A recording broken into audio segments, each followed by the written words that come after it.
This episode is brought to you by 5 Bullet Friday, my very own email newsletter. It's become one of the most popular email newsletters in the world with millions of subscribers, and it's super, super simple. It does not clog up your inbox. Every Friday, I send out 5 bullet points, super short, of the coolest things I've found that week, which sometimes includes apps, books, documentaries, supplements, gadgets, new self-experiments, hacks, tricks, and all sorts of weird stuff that I dig up from around the world. You guys, podcast listeners and book readers, have asked me for something short and action-packed for a very long time, because after all, the podcast, the books, they can be quite long. And that's why I created 5 Bullet Friday. It's become one of my favorite things I do every week. It's free. It's always going to be free. And you can learn more at tim.blog/Friday. That's tim.blog/Friday. I get asked a lot how I meet guests for the podcast, some of the most amazing people I've ever interacted with. And little known fact, I've met probably 25% of them because they first subscribed to 5 Bullet Friday. So you'll be in good company. It's a lot of fun. 5 Bullet Friday is only available if you subscribe via email. I do not publish the content on the blog or anywhere else. Also, if I'm doing small in-person meetups, offering early access to startups, beta testing, special deals, or anything else that's very limited, I share it first with 5 Bullet Friday subscribers. So check it out, tim.blog/Friday. If you listen to this podcast, it's very likely that you'd dig it a lot, and you can, of course, easily subscribe anytime. So easy peasy. Again, that's tim.blog/Friday. And thanks for checking it out, if the spirit moves you. Optimal minimal. At this altitude, I can run flat out for a half mile before my hands start shaking. Can I answer your personal question?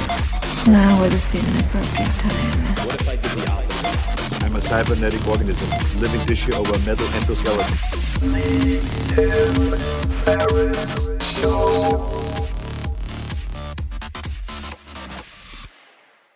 Hello, boys and girls. This is Tim Ferriss. Welcome to another episode of The Tim Ferriss Show, where it is my job to deconstruct world-class performers of all different types, to tease out the routines, habits, and so on that you can apply to your own life.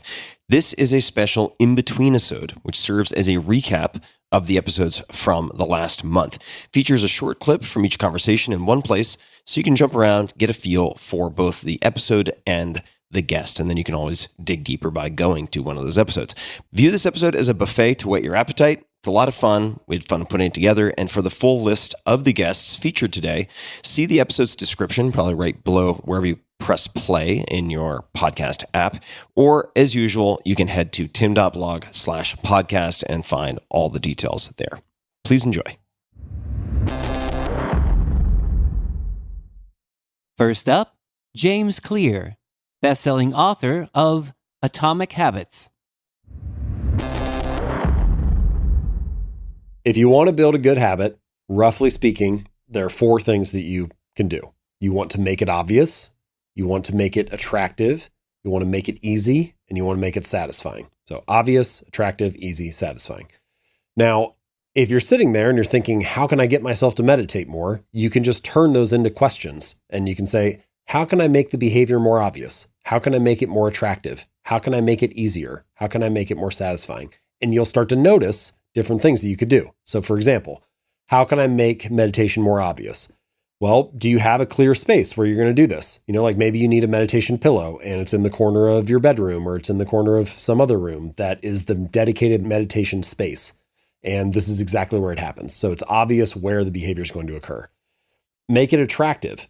There are many different types of meditation, and there are a lot of ways to get into it. And this is true for any habit, by the way. For some reason, I think we often choose habits that we feel like we should do, but it's not necessarily the one that we want to do individually. And, you know, there may not necessarily be 1,000 ways to do everything in life, but there's almost always more than one way. And you should choose the version that you're most genuinely excited about, you know, that is most appealing and interesting to you. Because if you're genuinely interested in it, then there's going to be all kinds of ways to improve. You'll find all sorts of things that you could like refine or make it better. But if you're not actually interested, if you're like not genuinely engaged in the task, even the obvious stuff is going to feel like a hassle. You know, it's going to feel like a chore, even if it's straightforward. So do you want a guided meditation? Maybe it'd be nice to have somebody kind of walk you through it. Or do you want to find a meditation that has like lovely music associated with it? Do you not want anything? Do you just want silence and you want to be able to like hear yourself think for a minute or listen to your own breath for 5 minutes? And that's kind of the objective. But what sounds most attractive and appealing to you? Try to find a version of the habit that you're actually interested in. This actually, I think, connects to the timing piece that you were talking about, Tim, which is, yeah, in the morning is a great time for a lot of people. But if you have young kids and like your 4-year-old is running around and you're trying to figure out how to get pants on them and you need to make, breakfast, like that's probably not a good time to do it. So like find a time and a space where that habit can live, where it's attractive and you're not just going to end up frustrated because you're trying to like swim upstream. Make it easy. So rather than doing 15 or 20 minutes or 30 minutes of meditation, which, hey, that sounds great because your favorite guru does it. But listen, like, why not just do 60 seconds? Because if you can master the art of showing up, if you can just do it for a minute and actually stick to that day in and day out, then you're starting to build the habit. And now you have something, you've like gained a foothold and you can advance to the next level. One of the things that I recommend in the book is called the 2-minute rule. And it says, just take whatever habit you're trying to build and you scale it down to something that takes 2 minutes or less to do. So read 30 books a year becomes read 1 page, or meditate 5 days a week for 30 minutes becomes meditate for 60 seconds. And you're just trying to master the art of showing up. A habit must be established before it can be improved. It's got to become like the standard before you worry about optimizing it into some perfect thing. So make it easy to do, make it easy to show up. And then the final thing is make it satisfying. Now, if you've done those first 3 steps well, it's obvious, it's an attractive version of it, it's pretty easy to do, you're probably going to feel pretty good about yourself because you're at the end of the meditation session now. So like that'll probably be pretty satisfying. But you can layer on some kind of additional benefit. Maybe you get to have your favorite type of coffee or your favorite drink after that. Or maybe you get to have a bubble bath or a walk in the woods or whatever sounds motivating to you. So find some way to add some additional positive emotions to the experience. Because if you feel good about it, you're going to want to repeat it. And this is something that in Atomic Habits, I call it the cardinal rule of behavior change, which is behaviors that get rewarded get repeated, and behaviors that get punished get avoided. And it's so basic, it's so obvious, but all humans want to feel good. We all want to have positive emotions, to be supported, to be loved, to be rewarded, to have something that feels good. And so how can you get that feeling and associate it with your habits? That's kind of the core idea. And ultimately, this connects back to what we talked about with identity, which is the perfect version is when you perform a habit and you feel good because it's reinforcing your desired identity. I'm the type of person who wants to meditate each day, or I'm the type of person who doesn't miss meditation sessions. And then, even if it's only 60 seconds, you can feel good about doing it because it's reinforcing your desired identity. So that's kind of a quick case study on how to apply the ideas. Next up, Rick Rubin, legendary music producer and author of the new book, The Creative Act, A Way of Being. Let me ask you, this is a bit of a left turn, but I'm so curious to get your take. And my apologies if a lot of people have asked you this, but I've never heard you speak to this publicly.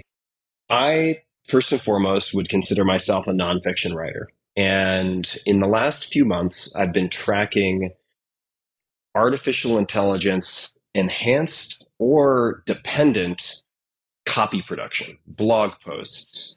Tell me a story about a guy trying to get a piece of toast out of his toaster with a butter knife in the style of the King James Bible.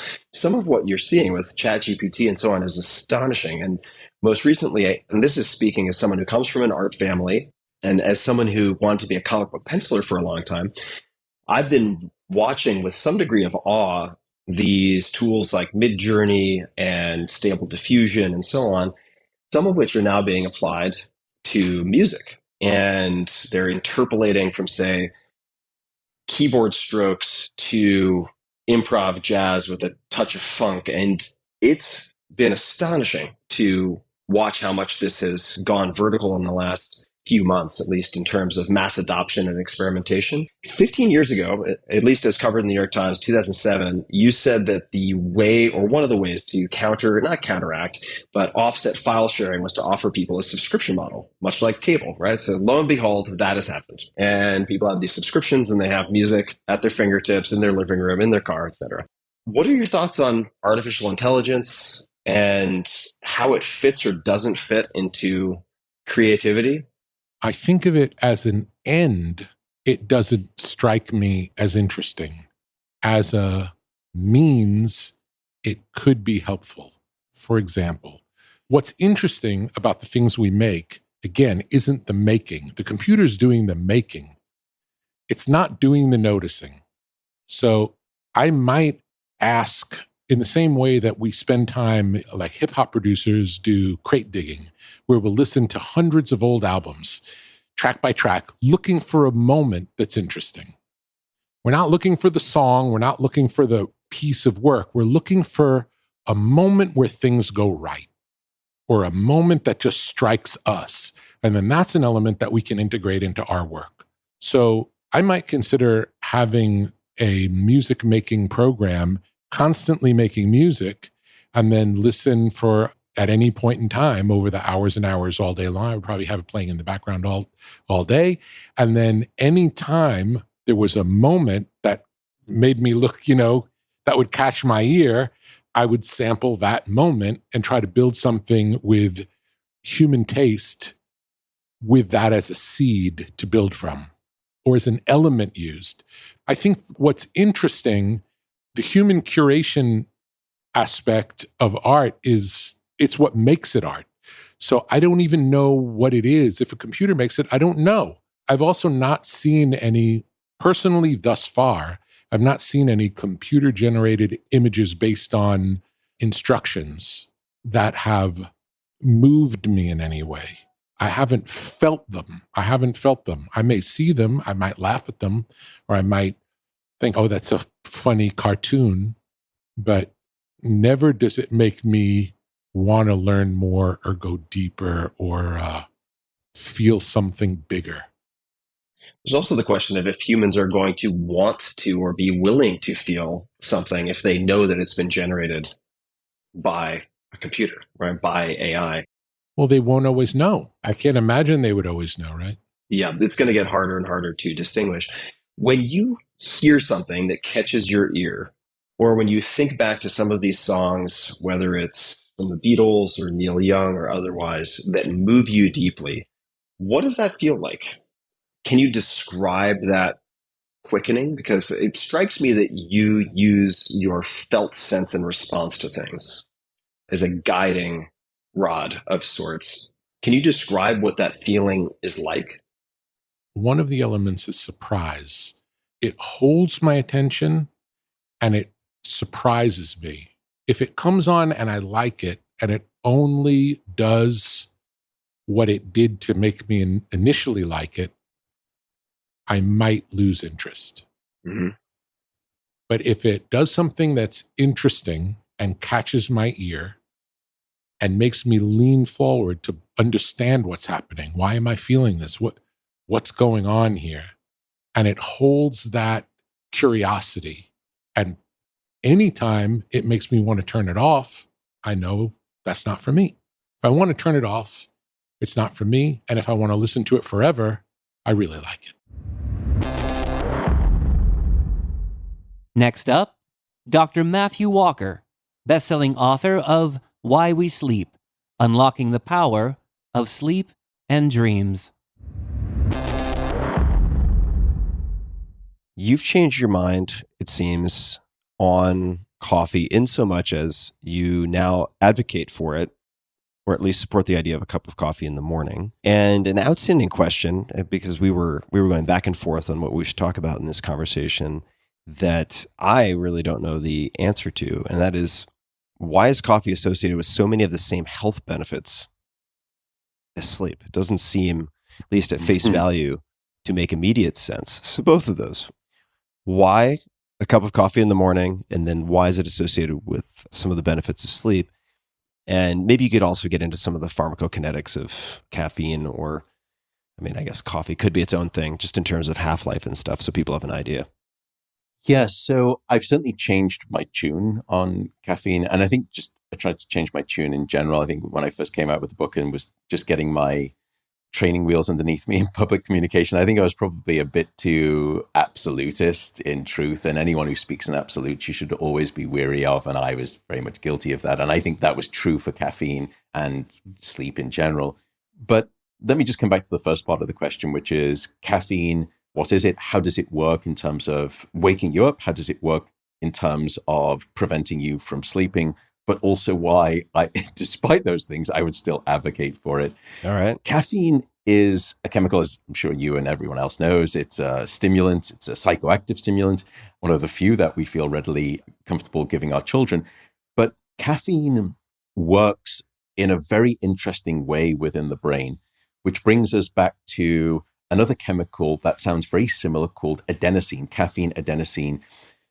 From the moment that you and I and everyone listening, I suppose, woke up this morning, a chemical builds up in your brain, and that chemical is called adenosine. And the more of it that builds up, the sleepier that you feel.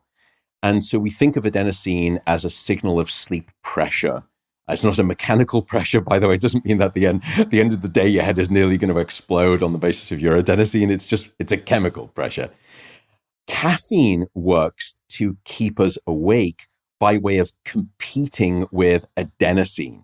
So the longer that we're awake, the more adenosine is building up. And that adenosine is telling your brain, okay, you're getting sleepier and sleepier. And after about 16 hours of being awake, you should feel heavily weighed down by that adenosine signal that you can fall asleep easily and then you can stay asleep.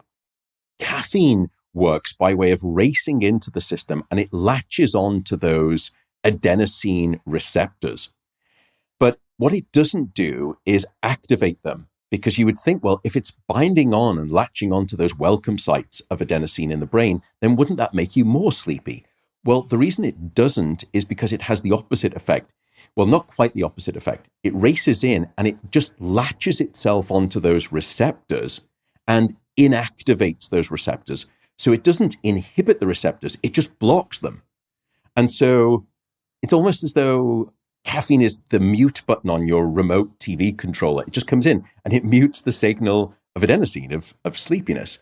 So it's what we call a competitive receptor blocker. And it has very sharp elbows. It will come in and it will nudge adenosine out the way, latch on and hijack those receptors and block the signal of sleepiness. And that's why all of a sudden you think, well, gosh, I was feeling pretty sleepy. I've been awake for 14 hours. I have an espresso.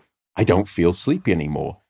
It's not as though you've removed the adenosine. The adenosine is still present. The sleepiness is still present. And it will continue to build up the longer that you're awake. It's simply that your brain is no longer getting the message of adenosine because caffeine is blocking the signal, if that makes some sense. So that's the reason that caffeine will then start to disrupt your sleep. And it will disrupt your sleep in probably several different ways.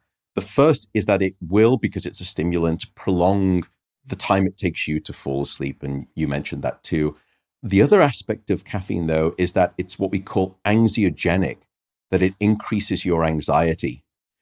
And anxiety, including what we think of as physiological anxiety, biological anxiety, which is essentially having your fight or flight branch of the nervous system switched on in too high a gear, and aspects of your stress chemistry and things like cortisol, those things will be ramped up by way of caffeine. And that is the exact opposite of what you need to be able to fall asleep. You need to disengage the fight or flight branch of the nervous system and shift over to the more restful branch of the nervous system that we call the parasympathetic nervous system. And you can't do that because of the caffeine. And so what happens is that psychologically, the caffeine is preventing you from falling asleep. Then you start to get anxious because it's anxiogenic. It increases anxiety. At that point, you start to ruminate. This Rolodex of anxiety begins to whirl, and you start to then ruminate. And when you ruminate, you catastrophize because everything seems so much worse in the darkness of night than it does in the light of day. And at that point of catastrophizing and ruminating, you're sort of dead in the water for the next 2 hours, as it were. Story of my life. Yeah, I'm so sorry. It's going to sound painfully familiar to many people out there. So that's one of the issues with caffeine. The other is its duration of action. You mentioned its pharmacokinetics.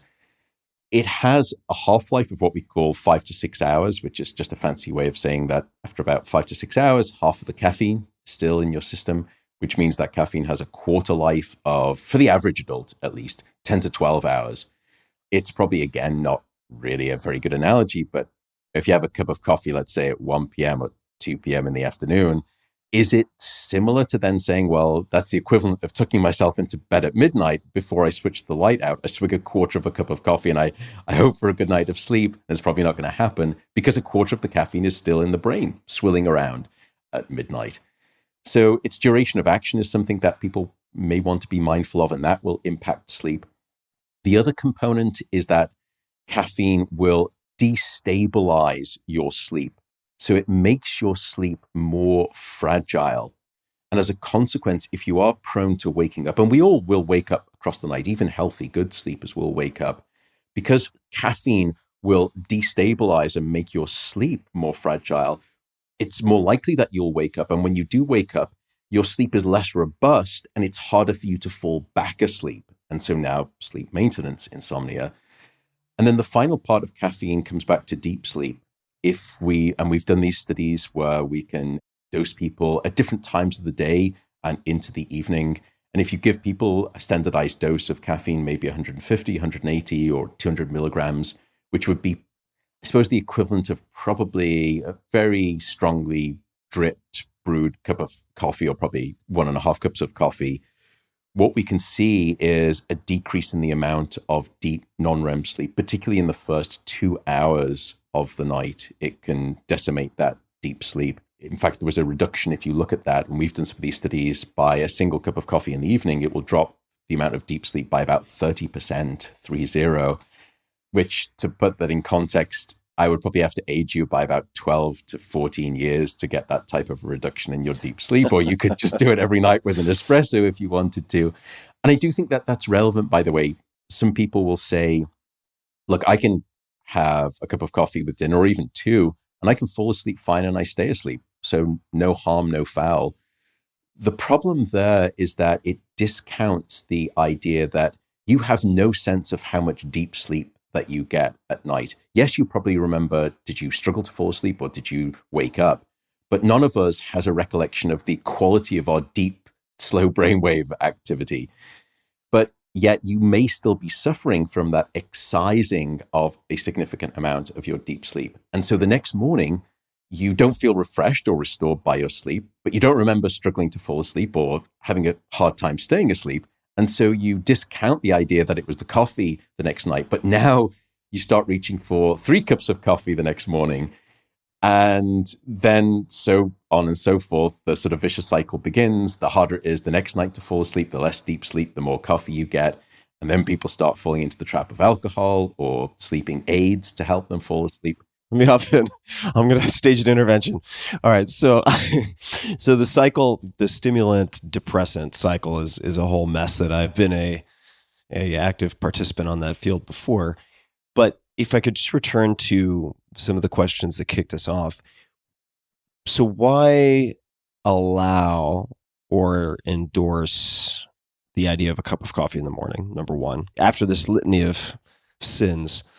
And then how could coffee be associated with any of the health benefits of sleep? And if so, how is that the case?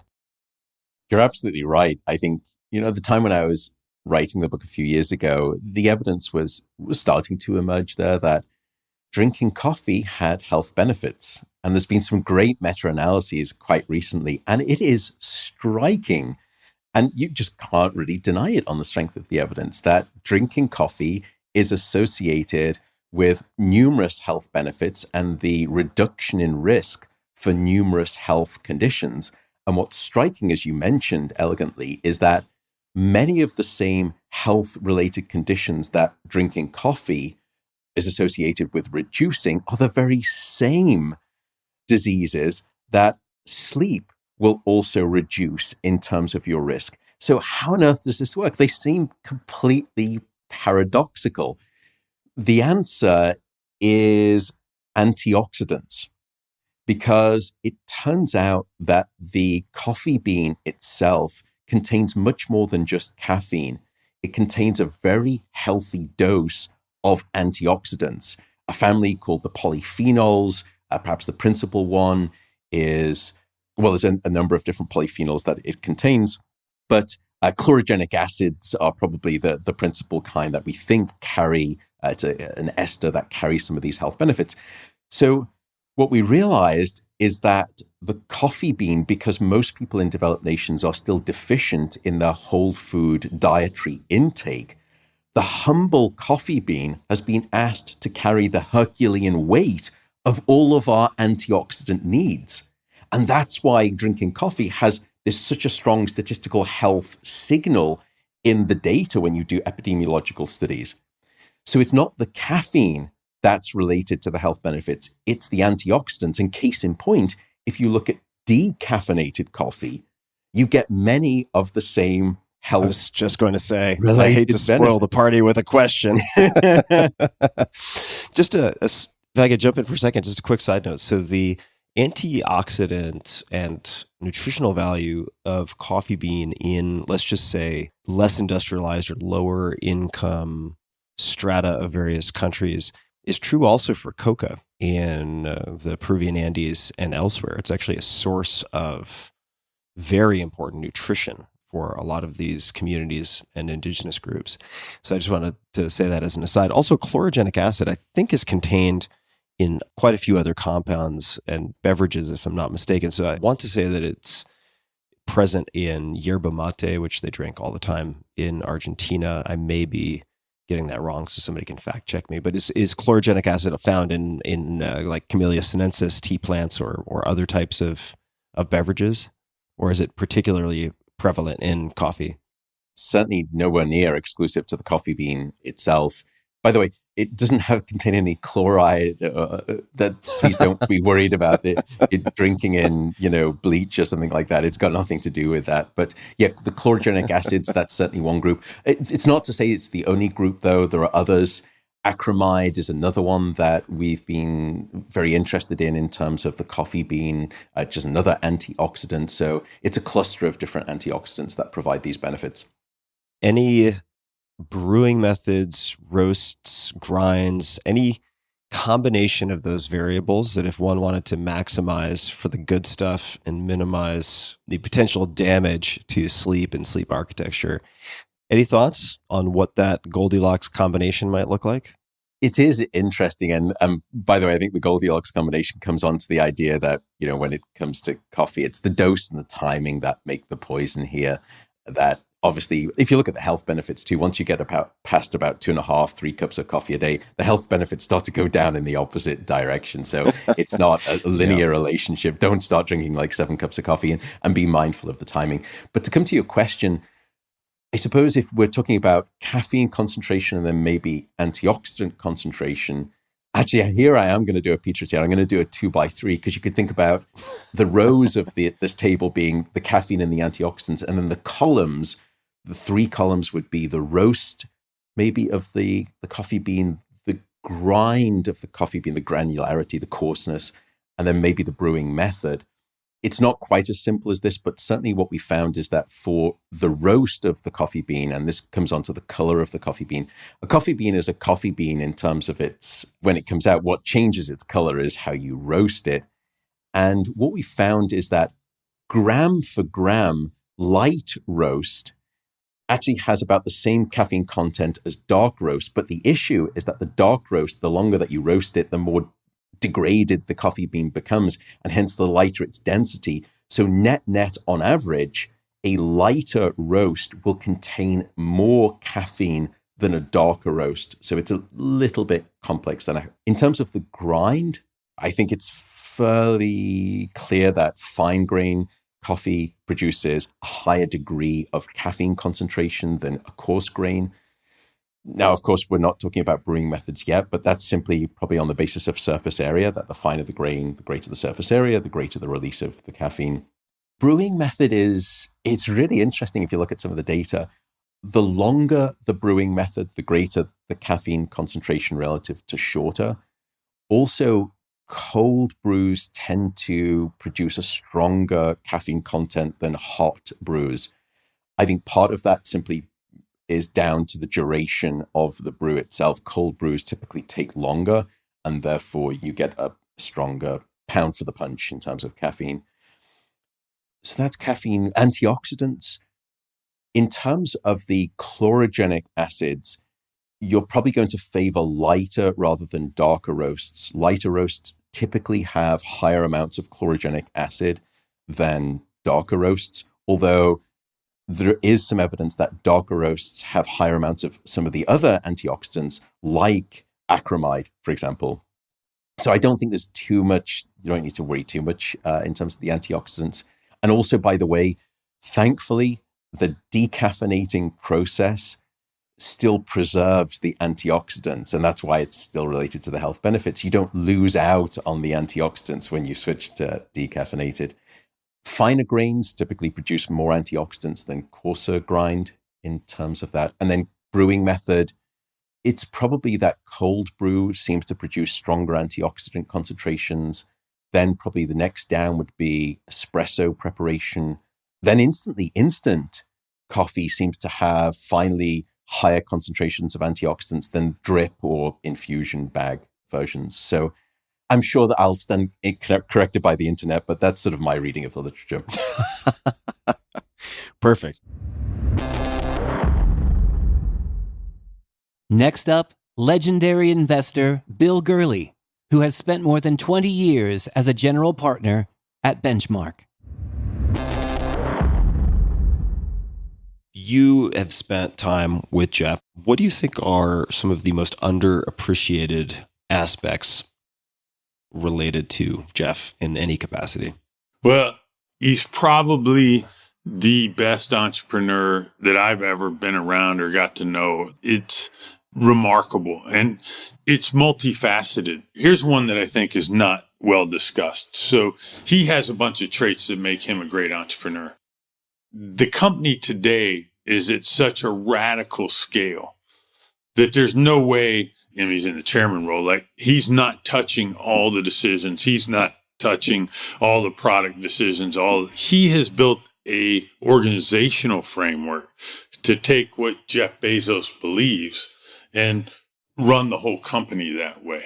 And that's not well dissected, not well understood. But here's a great story. I'm riding in an Uber. This is about 8 years ago, maybe 7.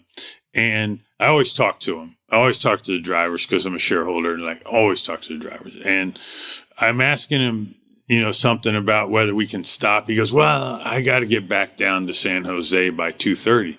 And I'm like, what happens at 2:30? He goes, I have to meet at the Amazon warehouse at 2:30. I go, what's going on? He goes, oh, they got this new program they're running where you show up at 2:30 and they have all these burner phones and they load your car with packages and give you a manifest and then they book the ride over Uber. And so this was the early days of same day delivery. And this is cool. This is a company that's worth $100 billion that is running an experiment on top of Uber. And I know for a fact that most of the companies I've worked with that have gotten over 20 or 30 million in revenue would not run that experiment because someone would say, oh, we won't know how to do the accounting. We can't, that's too much of a hack, whatever. But this large company was super comfortable running this kind of hack experiment on this other company. And he showed me the manifest. I looked at all this stuff. Of course, I called Uber immediately thereafter and briefed them that we were being used in this way. But unbelievable, right? I mean, just unbelievable. Yeah. No other large company would do that project. None. Zero. And so somehow he's institutionalized this kind of experimentation and risk seeking. And he's talked about it. There's a great interview with him from Code that you should try and find for the show notes from 4 or 5 years ago. And, I could watch it over and over and over. It's like the Eagles documentary. I could just watch it again. That'd be okay. But it's fascinating. They asked him, when does an internal experiment get killed? And he said, when the last person with good judgment gives up. And that's not how other big companies work. They don't run experiments that way. In fact, one of the reasons startups can compete with big companies is because most big company experiments, they run one test, and if it fails, they quit. And a startup can't quit because they have to shut down if they quit. So they run experiment 1 and 2 and 3 and 4 and 5, and then they pivot and do 6 and 7 and 8, and they stay up all night because it has to work. And so they just get way more shots on goal than the big companies do. Bezos is also someone who's chronicled a lot of his thinking and decision-making frameworks in letters to shareholders. And there are some compilations of his letters, much like Warren Buffett. Yeah, they're very good. Very good. To give one example, I mean, it can be highly tactical. So, I mean, the reason that people who would call internal meetings would be required to put together, I think it was a 6-page document. And the first 30 minutes of the meeting would be spent reading this meticulous document and all of the reasons for why that was instituted. I mean, it's very concrete. It's not sort of ambiguous, hand-wavy stuff. So I definitely recommend people check that out. And also, by the way, and that mirrors back what we talked about earlier about writing and thought process. Like if you're forced to write a 6-page paper, it's much harder to put that together than it is a 5-page PowerPoint. It's easier to leave stuff out. You really have to think through everything. He's also, I mean, he's super curious beyond belief. He's willing to change his priors super fast if he got something wrong. Yeah, it's something else. I mean, I think AWS is maybe top 5 business move in the history of the world. I don't even know what, just the notion that they launched that out of a consumer internet company and became one of the most important enterprise companies. It's fairly unprecedented. It's just amazing. Last but not least, famed explorer Wade Davis, author of 23 books, including One River, The Wayfinders, Into the Silence, and Magdalena, River of Dreams. I want to come back to, I suppose, frames and lenses for a moment, and also Jim Whittaker. So for those who don't know, the first American to summit Everest, if my research is not lying to me. And I'm looking at an excerpt from alumni stories on the brentwood.bc.ca website. And he comes up, and there's a line that I would like to explore because I think it's Maya Angelou, if I'm pronouncing her name correctly, said that courage is the mother virtue that unlocks all other virtues, because effectively, I'm paraphrasing here, but at the breaking point, you need courage to enact or to enable those other virtues. And there's a line here, and I don't know if it is Jim's or yours, but either way, I would love for you to expand on it.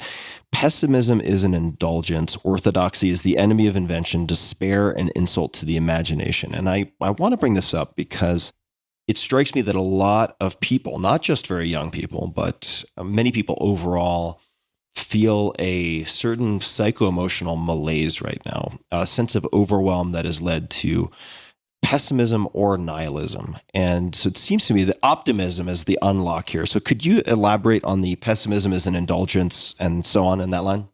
Yeah, that was actually my line, not Jim's. You know, people are always asking, we're always asking each other, are you optimistic? And I kind of feel like, how can you not be optimistic? I mean, that's the purpose of life itself. And if you're a father, you absolutely have an obligation to remain hopeful. And given how many gifts we have, surely pessimism does become something of an indulgence. You know, we're also caught in the present these days, you know, so little sense of history, and we forget how much we've achieved. But when you think about it, Tim, in my lifetime, women have gone from the kitchen to the boardroom, people of color from the woodshed to the White House, gay people, men and women, from the closet to the altar.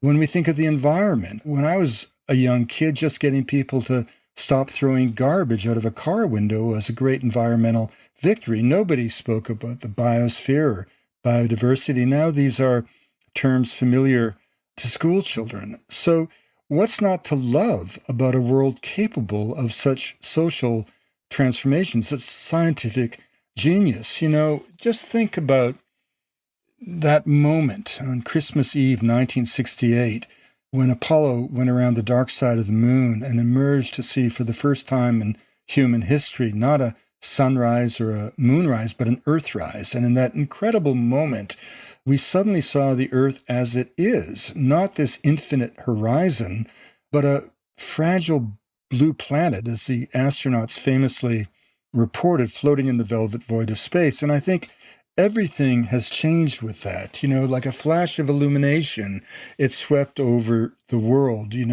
We never will think again about the natural world in the same way we did before that vision. And even today, as I mentioned earlier, I think, the revelations of genetics showing us indisputably that race is a total fiction.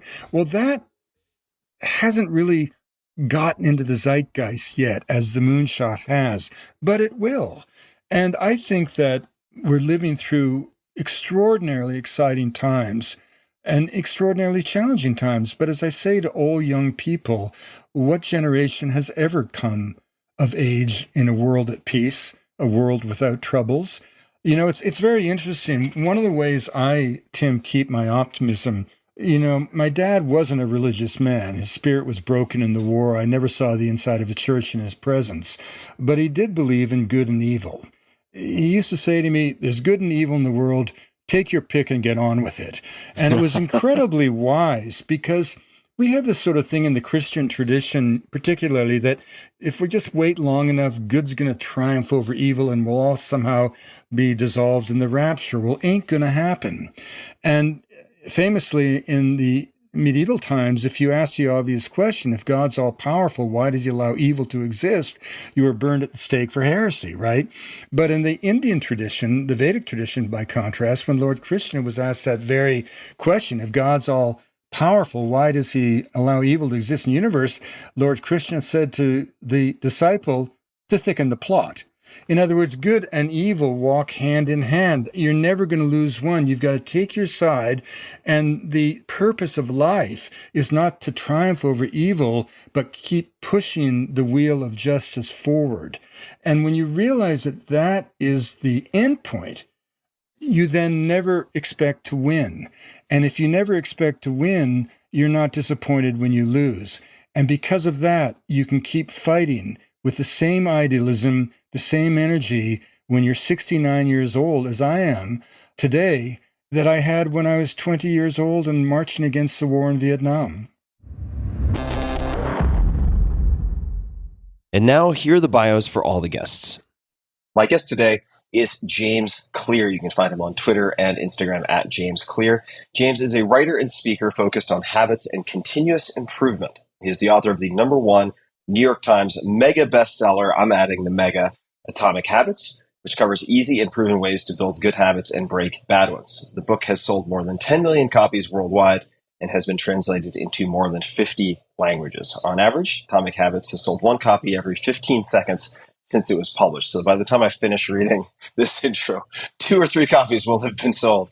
James is also the creator of the 3-2-1 newsletter. That's 3-2-1 newsletter, which is one of the most popular email newsletters in the world and has more than 2 million subscribers. Each issue contains 3 short ideas from James, 2 quotes from other people, and 1 question to consider that week. We're going to talk a lot about questions, in fact, shortly with James. You can sign up for free at jamesclear.com. He is a regular speaker at Fortune 500 companies, and his work is used by players and coaches in the NFL, NBA, and MLB. In college, he was an academic All-American baseball player, and he is an avid weightlifter. For those who cannot see the video, we seem to go to the same stylist. We've got the same handsome bald look and the same long-sleeve dark shirt look. And you can find James at jamesclear.com, and as mentioned on Twitter and Instagram, at jamesclear. My guest today needs no introduction, but I will provide one regardless. Rick Rubin, you can find him on Twitter at Rick Rubin, is a 9-time Grammy-winning producer, one of Time Magazine's 100 most influential people in the world, and the most successful producer in any genre, according to Rolling Stone. He has collaborated with artists ranging from Tom Petty to Adele, Johnny Cash to the Red Hot Chili Peppers, Beastie Boys to Slayer, Kanye West to the Strokes, and System of a Down to Jay-Z. That is just the tip of the iceberg, believe it or not. You can find my 2015 interview, 7+ years ago, was Rick. Unbelievable. Isn't that crazy? Tim.blog/Rick Rubin. His new book is The Creative Act, subtitle A Way of Being. We're going to dig into that. My guest today is Matthew Walker, PhD. I've wanted to have him on for a very, very long time. Indeed, you can find him on Twitter at Sleep Diplomat, on Instagram at Dr. Matt Walker. And Matt is a professor of neuroscience at the University of California, Berkeley, and founder and director of the school's Center for Human Sleep Science.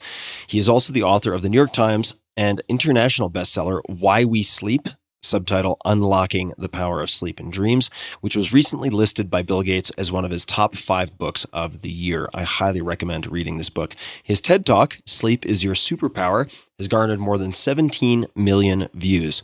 He has received numerous funding awards from the National Science Foundation and the National Institutes of Health, and is a Kavli Fellow of the National Academy of Sciences. In 2020, Walker was awarded the Carl Sagan Prize for Science Achievements. Walker's research examines the impact of sleep on human health and disease. He has been featured on numerous television and radio outlets, including CBS 60 Minutes, National Geographic Channel, Nova Science, NPR, and the BBC. He is also the host of the 5-star rated podcast, The Matt Walker Podcast, which is all about sleep, the brain, and the body. My guest today, I'm so happy to have him, is Bill Gurley. You can find him on Twitter at bgurley. That's Gurley. Bill has spent more than 20 years as a general partner at Benchmark. Before entering the venture capital business, Bill spent 4 years on Wall Street as a top-ranked research analyst, including 3 years at Credit Suisse First Boston. Bill also maintains a blog on the evolution and economics of high-technology businesses called Above the Crowd, which you can find at abovethecrowd.com. Over his venture career, he has worked with such companies as Grubhub, Nextdoor, OpenTable, Stitch Fix, Uber, and Zillow, among many others. Bill has a BS in computer science from the University of Florida and an MBA from the University of Texas. He is also a chartered financial analyst. Bill is a board trustee at the Santa Fe Institute, a research and education center focused on the study and understanding of complex adaptive systems.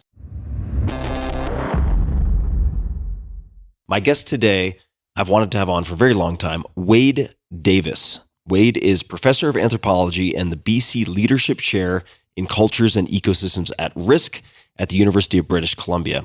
Between 2000 and 2013, he served as explorer in residence at the National Geographic Society. Named by the NGS as one of the explorers for the millennium, he has been described as a, quote, rare combination of scientist, scholar, poet, and passionate defender of all of life's diversity. An ethnographer, writer, photographer, and filmmaker, Davis holds degrees in anthropology and biology and a PhD in ethnobotany, all from Harvard University. Mostly through the Harvard Botanical Museum, he spent more than 3 years in the Amazon and Andes as a plant explorer, living among 15 indigenous groups while making some 6,000 botanical collections. His work later took him to Haiti to investigate folk preparations implicated in the creation of zombies. I'm not making that up. It is a fascinating story, and that was an assignment that led to his writing The Serpent and the Rainbow, published 1986, an international bestseller, later released by Universal as a motion picture. In recent years, his work has taken him to East Africa, Borneo, Nepal, Peru, Polynesia, Tibet, Mali, Benin, Togo, New Guinea, Australia, Colombia, Vanuatu, Mongolia, and the high Arctic of Nunavut and Greenland.